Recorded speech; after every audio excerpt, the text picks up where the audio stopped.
शुरू करते हैं सुपरफास्ट खबरों का सिलसिला। जम्मू कश्मीर के बडगाम जिले में आतंकियों के कब्जे से अगवा सेना का जवान रिहा हो गया। देहरादून से छुट्टी पर आए जवान को आतंकियों ने अगवा कर लिया था। जम्मू के पुंछ सेक्टर में पाकिस्तान ने एक बार फिर सीज फायर का उल्लंघन किया। जवाबी कार्रवाई में भारतीय सेना ने पाक से एक बंकर को तबाह कर दिया। पीएम मोदी आज लगातार दूसरे दिन यूपी में रहेंगे। पीएम आज नोएडा, ग्रेटर नोएडा वासियों को 3 बड़ी योजनाओं की सौगात देंगे। जेवर इंटरनेशनल एयरपोर्ट का भी शिलान्यास पीएम कर सकते हैं।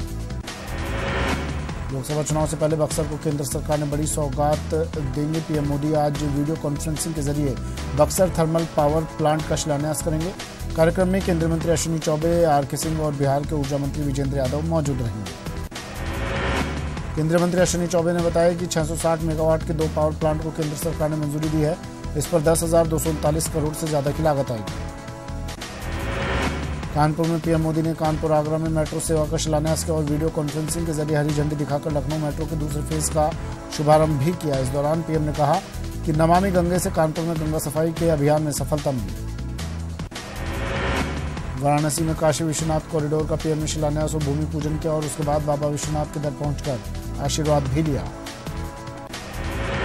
मिशन 2019 को लेकर शुक्रवार को बीजेपी पार्लियामेंट्री बोर्ड की बैठक पार्टी मुख्यालय में हुई। इस बैठक में कई अहम फैसले लिए गए। बैठक में तय किया गया कि पीएम मोदी एक बार फिर वाराणसी से ही चुनाव लड़ेंगे। शुक्रवार को दिल्ली में बीजेपी पार्लियामेंट्री बोर्ड की बैठक हुई। पीएम मोदी ने भी इस बैठक में शिरकत की। बताया जा रहा है कि बैठक में चुनावी रणनीति के साथ ही कई अन्य मामलों पर भी मंथन किया गया। इसके अलावा दूसरा फैसला झारखंड में बीजेपी आजसू में गठबंधन को लेकर हुआ, जिसमें तय हुआ कि बीजेपी झारखंड की 14 सीटों में से 13 सीटों पर चुनाव लड़ेगी और सिर्फ गिरिडीह सीट पर सुदेश महतो की पार्टी आजसू भाग्य आजमाएगी। दिल्ली में बीजेपी संसदीय बोर्ड की बैठक में आजसू के साथ झारखंड में लोकसभा चुनाव लड़ने का फैसला लिया गया है। एनडीए गठबंधन के तहत गिरिडीह सीट आजसू को दी गई है। कांग्रेस अध्यक्ष राहुल गांधी आज कर्नाटक दौरे पर रहेंगे। कर्नाटक के हावेरी में राहुल जनसभा को संबोधित करेंगे। समाजवादी पार्टी ने लोकसभा चुनाव के लिए अपने प्रत्याशियों की दूसरी लिस्ट भी जारी कर दी है। लिस्ट में मुलायम सिंह यादव, धर्मेंद्र यादव, अक्षय यादव समेत कुल 6 लोगों के नाम शामिल हैं। अयोध्या विवाद में सुप्रीम कोर्ट ने बड़ा फैसला दिया है। कोर्ट ने मामले को सुलझाने के लिए मध्यस्थता का आदेश दिया है। शीर्ष अदालत ने इसके लिए 3 सदस्यीय पैनल का भी गठन किया है। सुप्रीम कोर्ट के रिटायर्ड जज जस्टिस FM कलीफुल्ला इस पैनल के चेयरमैन होंगे, जबकि समिति के अन्य मध्यस्थों में आध्यात्मिक गुरु श्री श्री रविशंकर और वरिष्ठ वकील श्रीराम पांचू शामिल हैं। स्वराज इंडिया के राष्ट्रीय अध्यक्ष योगेंद्र यादव ने आरोप लगाया कि पुलवामा आतंकी घटना के बाद से देश को असल मुद्दों से भटकाया जा रहा है। योगेंद्र यादव ने कहा कि 23 मार्च को शहीद दिवस पर देश भर में एक कार्यक्रम आयोजित किया जाएगा। जनसंख्या के अनुपात में आरक्षण की मांग को लेकर राष्ट्रीय ओबीसी मोर्चा ने राज्य स्तरीय आंदोलन की चेतावनी दी है। ओबीसी मोर्चा ने हिंदू और मुस्लिम धर्म के साथ साथ अन्य पिछड़ा वर्ग के लोगों को 52% आरक्षण की मांग की है। राजस्थान कांग्रेस ने मिशन 25 के लिए लगातार बैठक कर रही है। सीएम गहलोत आज जोधपुर संभाग में ताबड़तोड़ 4 जनसभाएं करेंगे। सीएम गहलोत ने प्रदेशवासियों को बड़ा तोहफा दिया। सरकार ने निर्धारित मात्रा तक मुफ्त पानी देने का ऐलान किया। 1 अप्रैल से जनता को ये रियायत मिलेगी। मोतिहारी में बारात के लिए खाना बनाने के दौरान आग लगने से 8 घर खाक हो गए। घटना बंजरिया के झारिया गांव की है। आग पर काबू पाने के लिए की कोशिश के दौरान 2 लोग झुलस गए, जिनका इलाज सदर अस्पताल में चल रहा है। बेतिया के नरकटियागंज के धुमन नगर हडबोड़ा में सिलेंडर विस्फोट के बाद लगी आग से 3 घर खाक हो गए। आग में झुलसने से कुछ बकरियों की भी मौत हो गई। गुजरात के सूरत में जैन मित्र मंडल के सामूहिक विवाह समारोह आयोजित किया गया। इस कार्यक्रम में 54 जोड़े शादी के पवित्र बंधन में बंधे। खास बात यह रही कि सामूहिक विवाह के साथ साथ समारोह के आयोजकों ने पुलवामा आतंकी हमले के शहीद सैनिकों के परिजनों के लिए 5 लाख रुपए दान किए। तेलंगाना के मेडचल से तेलंगाना राष्ट्रीय समिति पार्टी के विधायकों का डांस वीडियो सामने आया। यहां के कोमपल्ली इलाके में हुई पार्टी की मीटिंग के दौरान मंच पर मौजूद मेडचल विधायक मल्ला रेड्डी और कुकटपल्ली के विधायक माधवराम ने जमकर डांस किया। त्रिपुरा की राजधानी अगरतला में स्थानीय कंपनियों ने राज्य के युवाओं को रोजगार मुहैया करवाने के लिए जॉब मेले का आयोजन किया। इस कार्यक्रम में सैकड़ों युवा अपनी अपनी किस्मत आजमाने के लिए पहुंचे। अलवर के कृपाल नगर हॉस्टल में लड़कियों के साथ छेड़छाड़ के मामले सामने आए हैं। यहां वार्डन के पति पर ही लड़कियों ने छेड़छाड़ का आरोप लगाया है। जयपुर में खान पान को लेकर लोगों में जागरूकता लाने के लिए healthy food festival be healthy be happy की शुरुआत हुई। ये फेस्टिवल लोगों के लिए 29 मार्च तक आयोजित किया जाएगा। राजधानी में बदमाशों के अपराध पर अंकुश लगाने में पुलिस नाकाफी साबित हो रही है। यहाँ एक बार फिर पुलिस को ठेंगा दिखाते हुए अपराधी एटीएम को ही उखाड़ कर ले गए। अजमेर में शुक्रवार को उर्स मेले में केंद्रीय गृह मंत्री राजनाथ सिंह की ओर से गरीब नवाज की मजार पर चादर चढ़ाकर अकीदत के फूल पेश किए गए। दौसा कलेक्ट्रेट पर शुक्रवार को राशन डीलर एसोसिएशन ने झाड़ू लगाकर प्रदर्शन किया। इस दौरान राशन डीलरों ने कलेक्ट्रेट के बाहर नारेबाजी कर अतिरिक्त जिला कलेक्टर लोकेश मीणा को मुख्यमंत्री के नाम ज्ञापन सौंपा। कोटा नगर निगम में निगम प्रशासन के खिलाफ भेदभाव का आरोप लगाते हुए बीजेपी वार्ड पार्षदों ने निगम आयुक्त कार्यालय के बाहर धरना प्रदर्शन शुरू किया। जयपुर में कृष्ण सामाजिक उत्थान संस्था की ओर से शुक्रवार को नायला में सामूहिक विवाह सम्मेलन का आयोजन किया गया। करौली में बाल संरक्षण आयोग सदस्य एसपी सिंह और डॉक्टर साधना सिंह ने करौली जिला कलेक्ट्रेट सभागार में बाल संरक्षण पर जिला स्तरीय अधिकारियों की बैठक ली। कोटा में शुक्रवार को दिन दहाड़े एक बदमाश ने युवक पर चाकू से हमला कर मोबाइल लूटकर फरार हो गए। घायल युवक को एमबीएस अस्पताल में भर्ती कराया गया। कोटा के दशहरा मैदान में 2 दिनों से चल रहे गणिनी आर्यिका विशुद्धमती माता जी का संयम दीक्षा महोत्सव के दूसरे दिन मंत्री प्रमोद जैन भाई की पत्नी उर्मिला जैन बतौर मुख्य अतिथि कार्यक्रम में भाग लिया।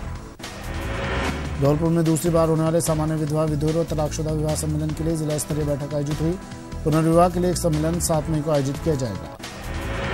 धौलपुर में समस्त प्रतियोगी छात्रों ने आक्रोशित होकर भारत सरकार रेल मंत्री के जरिए जिला कलेक्टर को नाम ज्ञापन सौंपा। ज्ञापन में ग्रुप डी की परीक्षाओं के परिणाम में या अनियमितता को लेकर पुनः जांच करवाकर परिणाम घोषित करने की मांग की गई। भरतपुर के मिनी सचिवालय सभागार में निर्वाचन प्रकोष्ठ के प्रभारियों की समीक्षा बैठक आयोजित हुई। जिला निर्वाचन अधिकारी डॉक्टर आरुषि मलिक की अध्यक्षता में बैठक हुई। बैठक में आगामी लोकसभा चुनाव को लेकर स्वीप शुभंकर का विमोचन किया गया। भरतपुर के कलावटा गांव में 2 युवकों ने एक बच्ची का अपहरण करने की कोशिश की। युवक बालिका को अपने साथ जबरदस्ती ले जाने की कोशिश कर रहे थे, लेकिन ग्रामीणों ने उनके मंसूबों पर पानी फेर दिया। अलवर जिले की लक्ष्मणगढ़ थाना पुलिस ने फरार चल रहे दो गो तस्करों को गिरफ्तार किया है। मामले में फरार चल रहे एक अन्य आरोपी की तलाश जारी है। करौली के इंडौन सिटी के जाट छात्रावास में पहला सामूहिक विवाह सम्मेलन आयोजित किया गया। सम्मेलन में 8 जोड़े दाम्पत्य सूत्र बंधन में बंधे। कार्यक्रम में वर वधू को आवश्यकता की वस्तुएं भी प्रदान की गई। भरतपुर के यूआईटी ऑडिटोरियम में अंतर्राष्ट्रीय महिला दिवस हर्षोल्लास के साथ मनाया गया। समारोह में जिला कलेक्टर आरुषि मलिक ने शिरकत कर महिलाओं को आत्मनिर्भर बनने का संदेश दिया। कोटा की सेंट्रल जेल में बंद एक विचाराधीन कैदी ने फांसी लगाकर सुसाइड करने की कोशिश की। बताया जा रहा है कि कैदी ने अवसाद के चलते सुसाइड की कोशिश की। डूंगरपुर जिले की धमबोला थाना पुलिस ने 1.5 साल से फरार चल रहे शातिर शराब तस्कर को गिरफ्तार किया। शराब तस्कर भगत डांगी को गुजरात की जेल से प्रोडक्शन वारंट पर गिरफ्तार किया गया है। भारतीय अंडर-19 टीम के कप्तान सूरज आहूजा और सदस्य मानव सुथार पहुंचे रेलवे स्टेशन पर। भारी संख्या में खेल प्रेमियों ने दोनों खिलाड़ियों का भव्य स्वागत किया। जयपुर में all India association of private college के सम्मेलन का उद्घाटन हुआ। सम्मेलन मानसरोवर के दीप स्मृति ऑडिटोरियम में हो रहा है, जिसमें prospectus and challenging in teacher education विषय पर संवाद किया जा रहा है। महिला दिवस के मौके पर कोटा में 105 रोडवेज बसों में हर महिला यात्री को निःशुल्क यात्रा का मौका दिया गया। निःशुल्क यात्रा होने से बसों में काफी भीड़ देखने को मिल रही है।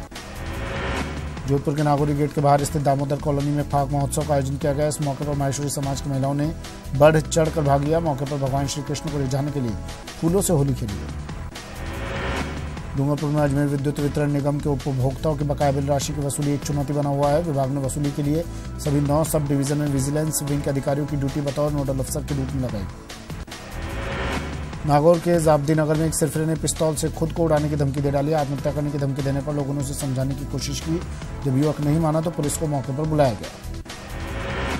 झुंझुनू में महिला दिवस के मौके पर स्काउट गाइड की ओर से महिला जागरूकता रैली निकाली गई।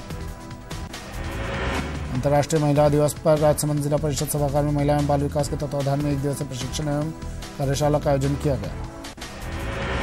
डूंगरपुर जिले में विश्व महिला दिवस के अवसर पर जिले भर में कई कार्यक्रम आयोजित हुए। इस दौरान महिला एवं बाल विकास विभाग की ओर से वागड़ गांधी सभागार में जिला स्तरीय समारोह आयोजित हुआ।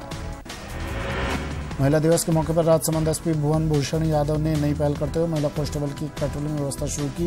उसके तहत एसपी ने 8 महिला कांस्टेबलों की गाड़ियों को झंडी दिखाकर रवाना किया।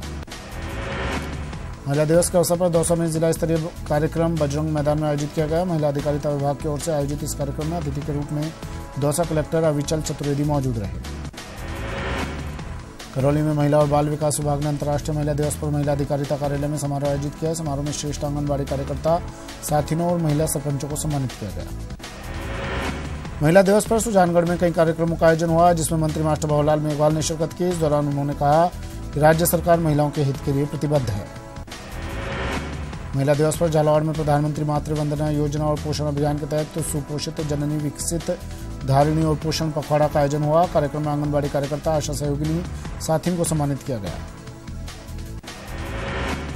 धौलपुर में अंतर्राष्ट्रीय महिला दिवस पर जिला स्तरीय समारोह का आयोजन हुआ। समारोह में पुलवामा अटैक में शहीद जवान भागीरथ को श्रद्धांजलि दी गई। अंतर्राष्ट्रीय महिला दिवस पर बाड़मेर में जिला स्तरीय समारोह का आयोजन हुआ। समारोह में महिला एवं अधिकारिता बाल विकास विभाग में उत्कृष्ट काम करने वाली महिला कर्मियों को सम्मानित किया गया। दौसा में महिला दिवस पर जिला स्तरीय समारोह का आयोजन हुआ, जहां 21 आंगनबाड़ी कार्यकर्ताओं सहयोगिनियों को यशोदा पुरस्कार से सम्मानित किया गया। कोटा सेंट्रल जेल में अंतर्राष्ट्रीय महिला दिवस मनाया गया। जेल में महिला पुलिसकर्मियों और कैदियों ने जमकर ठुमके लगाए। महिला दिवस पर रोडवेज ने महिलाओं को मुफ्त यात्रा का तोहफा दिया। अजमेर के केंद्रीय बस स्टैंड पर महिलाओं की खासी भीड़ देखने को मिली। भीलवाड़ा रोडवेज बस स्टैंड पर फ्री यात्रा के लिए महिलाओं की भारी भीड़ नजर आई। महिला ने फ्री यात्रा के लिए सरकार का आभार जताया। करौली के श्री महावीर जी कस्बे के कलाकार ऋषिका ने पूरे प्रदेश का नाम रोशन किया है। ऋषिका झा को वेब वंडर वुमेन चुना गया। दिल्ली में केंद्रीय मंत्री मेनका गांधी ने उन्हें सम्मानित किया। कोटा के कोटसवा गांव की जैनब बानो अंसारी को कोटा डोरिया साड़ी बुनकर नेशनल अवार्ड से नवाजा गया। जैनब राजस्थान से अवार्ड जीतने वाली पहली महिला है। चूरू में अंतर्राष्ट्रीय महिला दिवस पर विभिन्न कार्यक्रमों का आयोजन हुआ। महिला एवं बाल विकास विभाग की ओर से पोषण मेले का आयोजन हुआ, जिसमें उत्कृष्ट कार्य करने वाली महिला पर्यवेक्षकों को सम्मानित किया गया। दौसा में बैंक में पहुंचते ही महिलाओं को गुलाब का फूल मिला। बैंक प्रबंधक ने फूल देकर महिलाओं को अंतर्राष्ट्रीय महिला दिवस की शुभकामनाएं दी। बीकानेर में राजस्थान राज्य एलएचयू और एनएम एसोसिएशन की ओर से रक्तदान शिविर का आयोजन हुआ, जिसमें महिला स्वास्थ्य कर्मियों और नर्सेज ने ब्लड डोनेट किया। श्रीगंगानगर में 58 महिला स्वतंत्रता सेनानियों की चित्र प्रदर्शनी का आयोजन किया गया, ताकि महिलाओं को देशभक्ति के साथ उनके जीवन से प्रेरणा मिल सके। झुंझुनू की ताइक्वांडो खिलाड़ी सपना शहीद शिवराम गुर्जर के परिवार की मदद के लिए हाथ बढ़ाया है। उन्होंने शहीद की वीरांगना को 11,000 का चेक सौंपा। कोटा में महिला दिवस के अवसर पर मैराथन का आयोजन हुआ। किशोर सागर तालाब से शुरू हुई दौड़ में बड़ी संख्या में महिलाओं, पुरुषों और बच्चों ने भाग लिया। गहलोत सरकार ने माध्यमिक शिक्षा बोर्ड अजमेर और उससे जुड़े सभी कार्यालयों और सेवाओं को अति आवश्यक सेवा घोषित किया है। राज्य सरकार ने संबंधित सेवाओं में हड़ताल किए जाने पर 31 जुलाई 2019 तक रोक लगा दी है। बीकानेर में केंद्रीय मंत्री अर्जुन राम मेघवाल ने 15 लाख की लागत से महारानी सुदर्शना कला दीर्घा का लोकार्पण किया। इससे न केवल कलाकारों को प्रोत्साहन मिलेगा, बल्कि संस्कृति को बढ़ावा मिलेगा। स्वीप कार्यक्रम के तहत भरतपुर में मतदाता जागरूकता बाइक रैली निकाली गई। जिला निर्वाचन अधिकारी ने मिनी सचिवालय से बाइक रैली को रवाना किया। श्रीगंगानगर में एक महिला ने फांसी लगाकर आत्महत्या कर ली। खुदकुशी के कारणों का पता नहीं चल सका है। पुलिस मामले की जांच में जुटी है। बीकानेर के शोभासर में वायुसेना का लड़ाकू विमान MiG-21 क्रैश हो गया। क्रैश में घायल पायलट को पीबीएम अस्पताल में प्राथमिक इलाज के बाद आर्मी अस्पताल भेज दिया गया। कोटा में 2 कारों में जोरदार भिड़ंत हो गई। हादसे में एक व्यापारी की दर्दनाक मौत हो गई, जबकि 2 महिलाएं घायल हो गई। सरदार शहर में मेगा हाईवे पर एक कैंपर बेकाबू होकर पलट गई। हादसे में 12 से ज्यादा लोग घायल हो गए, जिनमें से 4 की स्थिति नाजुक बताई जा रही है। झुंझुनू में पुलिस ने कार्रवाई करते हुए एक इनामी बदमाश सहित 2 अपराधियों को गिरफ्तार किया है, जिनसे पुलिस ने एक पिस्टल और कारतूस जब्त किया है। प्रतापगढ़ में अतिक्रमण हटाने के दौरान एक आदिवासी परिवार का घर तोड़ने के मामले में वन विभाग के अधिकारियों के खिलाफ मामला दर्ज। काला ककोट ग्राम पंचायत के रोहनिया बाबूजी गांव का ये पूरा मामला। डूंगरपुर के बिछवाड़ा क्षेत्र में चाइल्ड लाइन और पुलिस ने कार्रवाई करते हुए 5 बाल मजदूरों को मुक्त करवाया। सभी बच्चों को बाल संप्रेषण गृह भेज दिया गया है। वे मजदूरी करवा रहे लोगों के खिलाफ मामला दर्ज किया गया है। सूरतगढ़ के भाजपा युवा मोर्चा नेता नितिन मोटियार पर हमले के बाद हनुमानगढ़ के कांग्रेस नेताओं पर दर्ज मुकदमे का विरोध। कांग्रेस नेताओं ने जताया विरोध, षड्यंत्र रचने का भी लगाया आरोप। कोटा संभाग के सबसे बड़े एमबीएस अस्पताल के आईओपीडी में सीवरेज का पानी आने के बाद अस्पताल प्रशासन हरकत में आया। अधीक्षक डॉक्टर नवीन सक्सेना ने अस्पताल के कई वार्डों का दौरा किया और व्यवस्थाओं का जायजा लिया। धौलपुर में पुलिस ने अवैध बजरी खनन के खिलाफ कार्रवाई करते हुए 2 ट्रैक्टर ट्रॉलियों को जब्त किया। वहीं इस कार्रवाई के दौरान बजरी माफिया भागने में कामयाब रहे। कृषि पर्यवेक्षक भर्ती को निरस्त कराने की मांग पर प्रदर्शन हुआ। अभ्यर्थियों ने मांग को लेकर राजस्थान कर्मचारी चयन बोर्ड के कार्यालय के बाहर हल्ला बोला। बीकानेर में शुक्रवार को तृतीय श्रेणी अध्यापक भर्ती के रिशफल रिजल्ट में चयनित अभ्यर्थी के दस्तावेज सत्यापन का काम नहीं हुआ, जिससे नाराज अभ्यर्थियों ने कलेक्ट्रेट पर हंगामा किया और दस्तावेज सत्यापन करने की मांग की। अलवर के कृपाल नगर में बालिका छात्रावास में छात्राओं से छेड़छाड़ का मामला सामने आने के बाद स्टूडेंट्स हॉस्टल छोड़कर जा रही हैं। अब तक 6 से ज्यादा छात्राएं घर जाने के लिए एप्लीकेशन लगा चुकी हैं। शिक्षा नगरी कोटा में शुक्रवार को गणिनी आर्यिका विशुद्धमती माता का 3 दिवसीय राष्ट्रीय स्वर्णिम संयम दीक्षा महोत्सव का भव्य शुभारंभ हुआ। पहली बार कोटा में आयोजित हो रहे महोत्सव में सुप्रभात वंदना के बाद तलवंडी से विशाल शोभा यात्रा निकाली गई। धौलपुर के तीर्थराज मचकुंड पर सामूहिक विवाह समारोह का आयोजन हुआ, जिसमें गरीब परिवारों के 16 जोड़े वैवाहिक बंधन में बंधे। अजमेर के माली समाज का विवाह सम्मेलन संपन्न हुआ। विवाह सम्मेलन का मुख्य उद्देश्य फिजूल खर्ची को रोकना है। भरतपुर में सामूहिक विवाह समारोह की धूम रही, जिसमें कई समाजों के हुए सामूहिक विवाह सम्मेलन में 100 जोड़े एक दूसरे के हमसफर बने। अलवर के सरिस्का से ST10 बाघिन के 3 बाघ बच्चे गायब हो गए। वन विभाग लगातार तीनों बच्चों की तलाश में जुटा हुआ है। कोटा में विश्व शांति और खुशहाली के लिए 1 लाख दीपक जलाए गए। स्वर्णिम संयम दीक्षा महोत्सव का दशहरा मैदान में समापन हुआ। विश्व महिला दिवस के अवसर पर BBF की ओर से women's day special fashion show का आयोजन किया गया। जयपुर के कानोतागढ़ पैलेस में हिमाचल प्रदेश के पूर्व मुख्यमंत्री वीरभद्र सिंह के बेटे विक्रमादित्य सिंह का विवाह समारोह आयोजित हुआ।